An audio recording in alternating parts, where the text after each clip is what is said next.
கந்தபுராணம் பகுதி 22. கந்தனின் கந்தபுராணம் தொடரில் நாம் இதுவரை 21 பகுதிகளை பார்த்தோம். இன்று 22வது பகுதியை தொடர்ந்து பார்க்கலாமா? வடிவேலனை பார்த்து அதிசயித்து மெய்மறந்த தாரகன் அவரிடம் பேசினான். வடிவேலனை பார்த்து அதிசயித்தான். யாரு? தாரகன். அதிசயித்தது மட்டுமல்ல, மெய் மறந்து இந்த முருகனிடமே பேசினான். முருகா, உன்னை பெற்றதால் அந்த பரமசிவனார் பாக்கியசாலி ஆனார். அன்பரே, எங்கள் அசுர வம்சத்திற்கும் தேவ வம்சத்திற்கும் காலங்காலமாக தீரா பகை இருந்து வருகிறது. அதை நான் தீர்த்து கொண்டிருக்கிறேன். உன் தந்தை பரமேஸ்வரனே எனக்கும் என் சகோதரர்களுக்கும் சகல சக்திகளையும் அருளி இருக்கிறார். யாரு? சிவபெருமானே அருளி இருக்கிறார். இந்த பரமேஸ்வரனே எங்களுக்கு அந்த சக்தியை அருளி இருக்கிறார். அவ்வகையில் உன்னையும் அவரை போலவே வழிபட காத்திருக்கிறேன். அதனால் எங்கள் விஷயத்தில் நீ தலையிடாதே என்றான் பணிவான வார்த்தைகளால். வடிவேலன் இடியடிவென சிரித்தான்.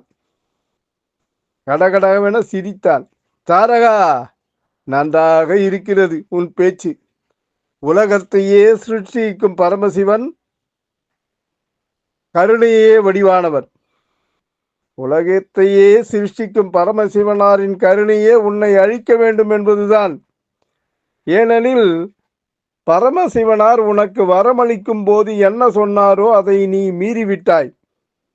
இறைவன் வரம் தருவது உலகத்திற்கு நன்மை செய்வதற்காகத்தான். ஆனால் நீயோ உலகத்தையே அழித்து கொண்டிருக்கிறாய். பிற உயிர்களை துன்புறுத்துகிறாய். பிறரை மதிக்காதவனுக்கும் கொடுமைப்படுத்துபவனுக்கும் இறைவன் கொடுத்த வரங்கள் பலிப்பதில்லை. பிறரை மதிக்காதவனுக்கும் கொடுமைப்படுத்துபவனுக்கும் இறைவன் என்ன வரம் கொடுத்தாலும் அது பலிப்பதில்லை. சிவனார் இட்ட கட்டளைப்படி உன்னை ஒழிக்கவே வந்திருக்கிறேன். உன் மரண ஓலையை பிடி என்றார் கம்பீரமான குரலில். அவ்வளவுதான். தாரகனுக்கு பொறுமை போய் அசுர குணம் தலைக்கேறி விட்டது. சிறுவனே, இங்கே நின்று என்ன உளறிக் கொண்டிருக்கிறாய்? நான் விஷ்ணுவையும் பிரம்மனையும் இந்திரனையும் வென்றவன். விஷ்ணு அவரது சக்கரத்தை என் மீது ஏவிய போது அது என் நெஞ்சில் பட்டு பதக்கமாக ஒட்டி கொண்டிருப்பதை பார். அத்தகைய தைரியம் படைத்த என்னை ஒழித்து விடுவேன் என்று சாதாரணமாக சொல்கிறாயா? என் முன் நிற்கும் தகுதி கூட உனக்கு இல்லை. ஓடி போய்விடு. போய் தாய் தந்தையுடன் சுகமாக இரு என்றான் ஆணவத்துடன். கர்வம் பிடித்தவனே, தன் சுயபலத்தை தம்பட்டம் அடிப்பவன் வீரனே அல்ல. யார் சொல்றார்? முருகன் சொல்றார். கர்வம் பிடித்தவனே, தன் சுயபலத்தை தம்பட்டம் அடிப்பவன் வீரனே அல்ல. தைரியசாலிகள் செயலில்தான் எதையும் காட்டுவார்கள். அதை மற்றவர்கள் பார்த்து புரிந்து கொள்வார்கள், புகழ்ந்து தள்ளுவார்கள். உன்னை நீயே புகழ்ந்ததன் மூலம் இறைவனிடம் பெற்ற வரத்தை இழந்து விட்டாய். வா போருக்கு என்று அறைகூவல் விடுத்தார் முருகன். பொறுமை இழந்த தாரகன் முருகனின் மீது அம்பு மழை பொழிய அவற்றையெல்லாம் அடித்து நொறுக்கினார் கந்த பெருமான். அதிபயங்கர யுத்தம் நடந்தது. எல்லா அஸ்திரங்களையும் அடித்து நொறுக்கி தாரகனின் தும்பிக்கையை துண்டு துண்டாக்கினார் வடிவேலன். யானை முகத்தான் இல்லாம, அதனால் அவருடைய தும்பிக்கையை, தாரகனோட தும்பிக்கையை வெட்டி வெட்டி வீழ்த்தினார். அந்த தும்பிக்கையை வெட்டி வீழ்த்தினாலும் அது மீண்டும் மீண்டும் முளைத்ததாம். பல மாயங்கள் செய்து மீண்டும் மீண்டும் பிழைத்த அவன் ஒரு கட்டத்தில் கிரௌஞ்சு மலைக்குள் சென்று ஒளிந்து கொண்டான். கந்தன் கிரௌஞ்சு மலை மீது தன் வேலை எறிந்தார். அந்த வேலின் சக்தி தாழாமல் மலையாய் நின்ற கிரௌஞ்சன் என்ற அந்த அசுரன் தன் உயிரை விட்டான். யாரு அசுரன்? மலையா நின்னான் இல்லையா, இந்த கிரௌஞ்சன், அவன் உயிரை விட்டான். அது மலை மறைஞ்சிச்சு. மறைஞ்ச உடனே உள்ள இருக்க மறைஞ்சிட்டு வீரபாகெல்லாம் வெளியே வந்துருவாங்க. உயிரற்று சாய்ந்த மலையை வேலால் கிழித்த வேலவன் உள்ளிருந்த வீரபாகு மற்றும் வீரர்களை மீட்டார். அவர்கள் ஆரவாரத்துடன் வெளியே வந்தனர்.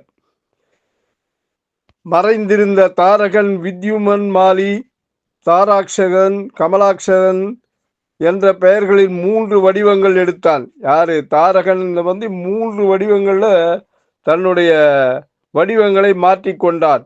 3 நகரங்களை அமைத்து அதில் ஒளிந்து கொண்டான்.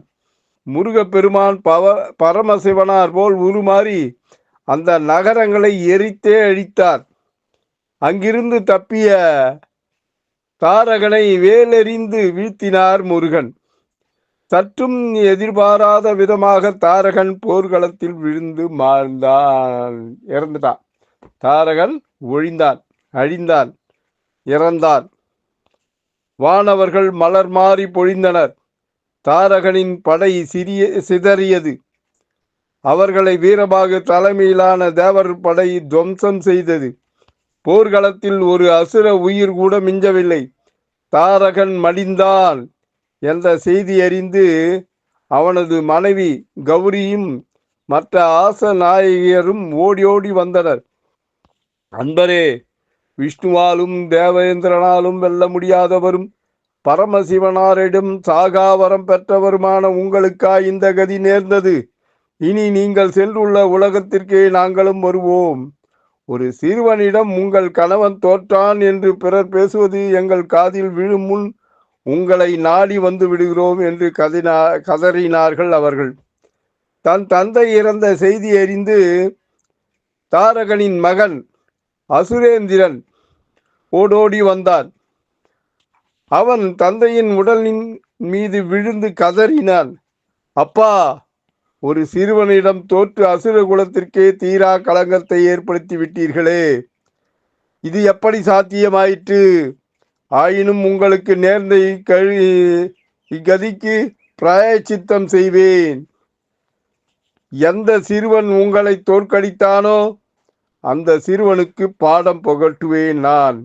இது சத்தியம் என சபதம் செய்தான் அந்த அசுரேந்திரன்.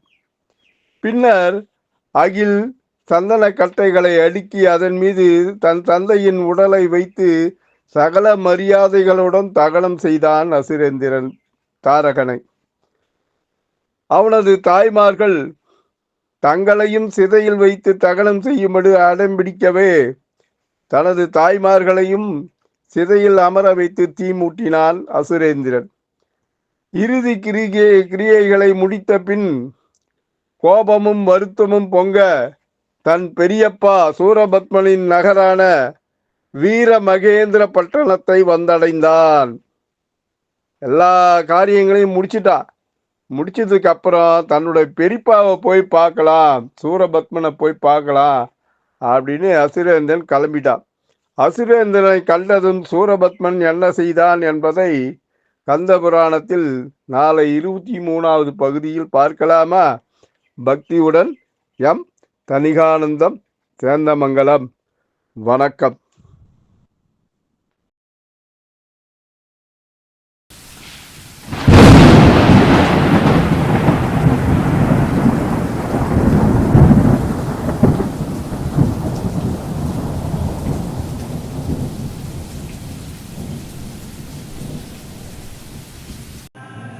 தணிகை டிவியை லைக் பண்ணுங்கள், ஷேர் பண்ணுங்கள், அந்த பெல் பட்டனை கிளிக் பண்ணுங்கள், தணிகை டிவியை சப்ஸ்கிரைப் பண்ணுங்கள்.